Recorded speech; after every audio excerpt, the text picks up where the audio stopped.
여러분 안녕하십니까? 제1야당인 국민의힘이 호남동행 국회의원 발대식을 갖고 호남 끌어안기에 본격적으로 나섰습니다. 현역 의원들이 광주와 전남을 제2의 지역구로 정해서 지역 현안을 적극적으로 챙기겠다는 겁니다. 이 같은 적극적인 구애가 호남 지역의 현안과 관련된 법 제정 등에 도움이 될지 주목됩니다. 유철웅 기자의 보도입니다. 제1야당이지만 광주 전남 지역에 단 한 석의 지역구도 없는 국민의힘.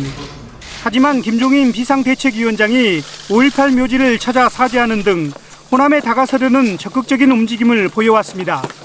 지난달에도 구례 수해 현장에서 자원봉사를 하는 등 호남 민심 얻기에 주력했습니다.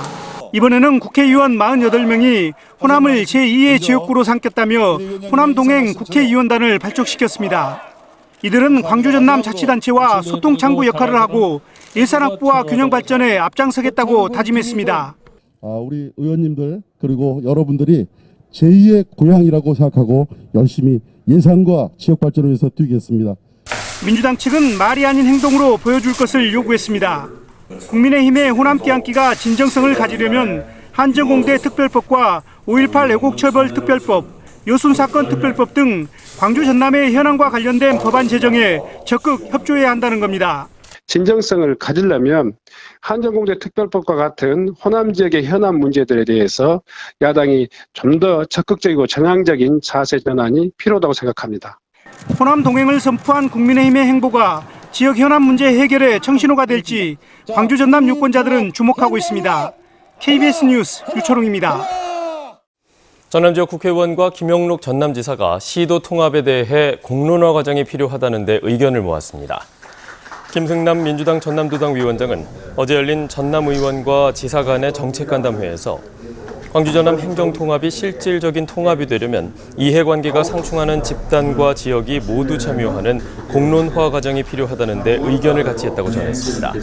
김승남 의원은 필요하다면 공론화 방법 등을 논의하는 모임을 추후에 제안하겠다고 밝혔습니다. 코로나19에 따른 사회적 거리 두기를 위해 광주 지역 어린이집의 휴원이 계속되고 있습니다. 그러나 긴급 보육 형태로 사실상 대부분 등원을 하고 있어서 효과가 있는지는 의문입니다. 학부모와 어린이집 양측의 불만도 상당합니다. 박지성 기자의 보도입니다. 마스크를 쓴 어린이들이 선생님들과 함께 놀이터를 뛰어다닙니다. 교실에서도 만들기 놀이가 한창입니다. 휴원 상태인 이 어린이집은 전체 원아 128명 가운데 98명이 긴급 돌봄으로 맡겨졌습니다. 밖에 놀이터도 못 나가잖아요. 그렇게 되니까 되게 본인들도 되게 힘들어 하더라고요. 지루해하고 노는 것도 이제 한계가 있다 보니까. 이번 주 광주의 어린이집 긴급 돌봄 이용률은 79%로 휴원 조치가 무색할 정도입니다. 하지만 휴원 상태에서는 돌봄이 아닌 일반 교육 활동은 어려워 학부모와 어린이집 양쪽 모두 어려움을 호소하고 있습니다. 올 1, 2학기를 합쳐서 어린이집이 정상 등원한 날이 채 2달이 되지 않으면서 양육수당을 받고 가정에서 보육하겠다는 경우도 늘고 있습니다.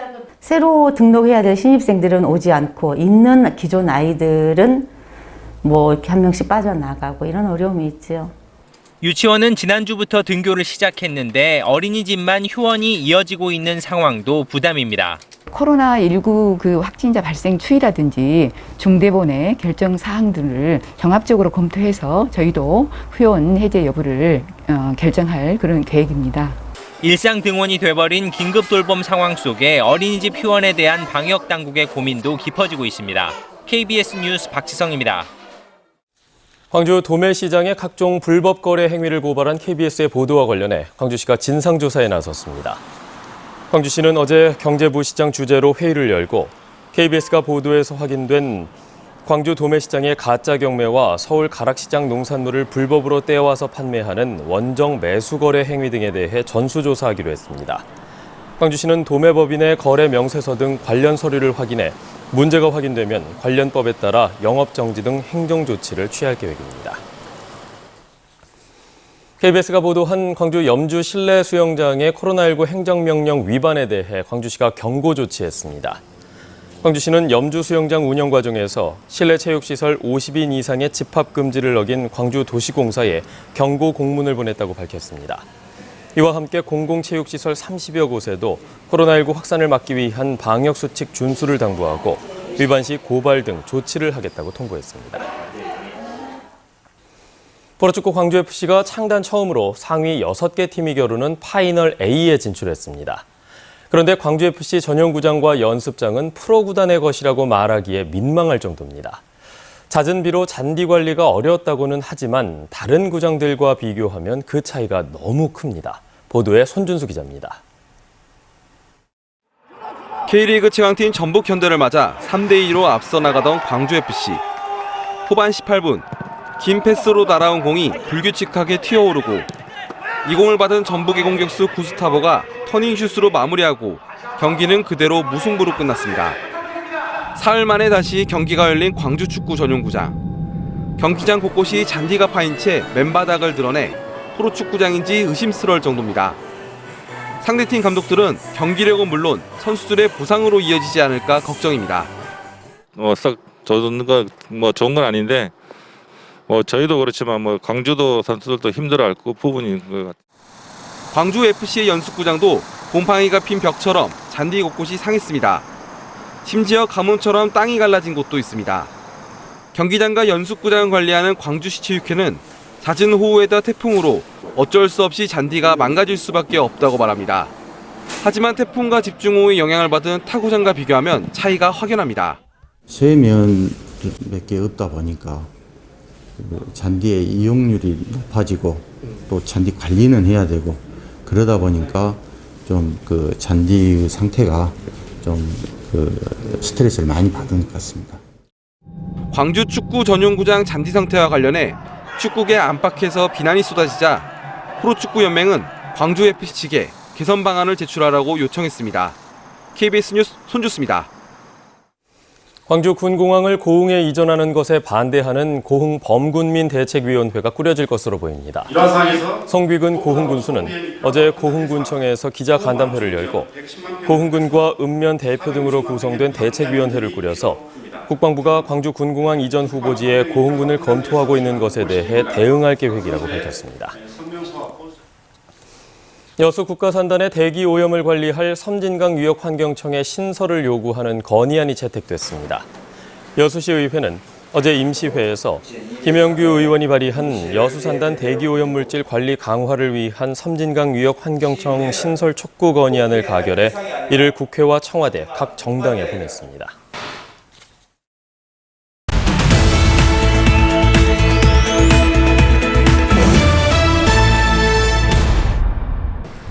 광주시 동구 치매안심센터가 카카오톡 채널을 개설해 비대면으로 치매 환자를 관리합니다.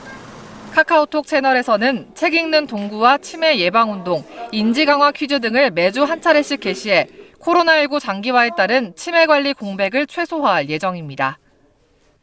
구례군과 민관기관이 협약을 맺고 결식 우려가 있는 아동들에게 도시락을 제공하기로 했습니다. 협약에 따라 구례군은 급식이 필요한 아동을 발굴하고 협약 기관들은 다음 달부터 내년 7월까지 지역 아동 50명에게 도시락을 전달할 예정입니다. 화순군 내에서 버스를 이용할 경우 다음 달부터 성인 기준 1,000원의 단일 요금제가 적용됩니다. 화순군과 화순교통은 협약을 통해 다음 달 1일부터 성인 1,000원, 중고생 800원 등으로 화순 지역 어디든 오갈 수 있는 단일 요금제를 시행하기로 했습니다. 완도군이 내년 문화체육관광부 공모사업에 선정돼 고금도에 작은 도서관을 조성합니다.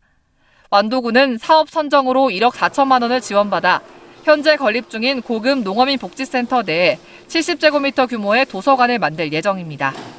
지금까지 단신 브리핑이었습니다. 8년 만에 직선제로 이루어진 차기 전남대 총장 후보 선거에서 정성택 의대 교수가 1순위로 결정됐습니다. 전남대는 어제 진행된 제21대 총장 후보자 선거에서 결선 투표 끝에 정성택 의대 교수가 1순위, 김영만 공대 교수가 2순위 후보에 올랐다고 밝혔습니다. 1, 2순위 후보자는 교육부에 복수 추천되고 특별한 문제가 없으면 1순위 후보자가 총장에 임명됩니다. 고흥의 한 마을에서 성폭행 전과자가 이장으로 임명된 사실이 뒤늦게 알려져 논란이 일고 있습니다. 고흥군의 한 면사무소는 지난 2015년 성폭행 혐의로 4년 동안 복역하고 출소한 A씨를 올해 초 이장으로 임명했습니다. 해당 면사무소는 주민들의 회의를 거쳐 A씨를 이장으로 선출했고 신원조회 과정에서 이 사실을 확인했지만 고흥군 이장 임명에 관한 규칙에 따라 결격 사유에는 해당하지 않는 것으로 판단했다고 설명했습니다. 전라남도가 5.18 민주화운동의 역사적 사실과 의미를 전달하는 5.18 역사 해설사를 양성하기로 했습니다. 전라남도는 목포대학교 평생교육원을 5.18 역사 해설사 양성 위탁기관으로 선정하고 오는 10월 16일까지 역사 해설사를 선발해서 교육할 예정이라고 밝혔습니다. 대상자로 선정되면 50시간의 교육을 이수한 뒤 내년부터 5.18 사적지와 시설을 중심으로 역사 해설에 나서게 됩니다. 순천소방서가 전남 지역에서는 처음으로 다목적 소방 훈련탑을 지었습니다. 순천소방서는 지하층 인명구조와 아파트 화재 진압, 맨홀 구조 등을 할 수 있는 4층 높이의 훈련탑을 소방서 안에 설치했다고 밝혔습니다. 순천소방서는 인명구조와 화재 진압 훈련을 강화하기 위해 훈련탑을 만들었다며 앞으로 지역 주민에게 시설을 개방해 소방안전체험장으로도 활용할 계획이라고 설명했습니다. 진도군이 울돌목 해역이 내려다 보이는 진도대교 녹진관광지에 가족호텔 건립을 추진합니다. 진도군은 주식회사 진도관광레저산업개발과 투자협약을 맺고 460억 원을 들여 오는 2022년 5월까지 13층 규모로 객실 190개를 갖춘 가족호텔을 건립할 예정이라고 밝혔습니다. 환절기 식중독 발생 위험성이 높아지고 있습니다. 광주시 보건환경연구원은 지역의 병원과 공동조사를 진행한 결과 이달 들어 세균성 설사질환 바이러스 검출률이 51.7%까지 급증했다고 밝혔습니다.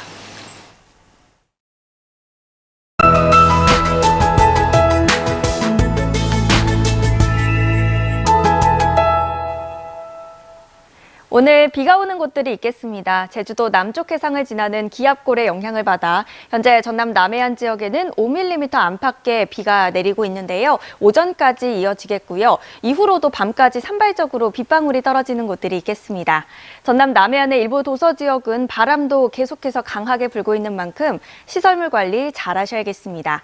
오늘 비가 오지 않는 지역에서는 대체로 구름이 많겠습니다. 기온은 어제보다는 높겠는데요. 아침 기온 광주가 16.8도, 낮 기온 25도로 어제보다 1에서 3도가량 높겠습니다. 그래도 일교차는 계속해서 10도 가까이 벌어지는 만큼 옷차림에 신경 쓰셔야겠습니다. 다음은 자세한 지역별 날씨입니다. 오늘 아침도 다소 쌀쌀합니다. 아침 기온 화순 24도 가리키고 있고요. 낮 기온은 여전히 평년 기온을 조금 밑돌겠는데요. 여수와 고흥 24도가 예상됩니다.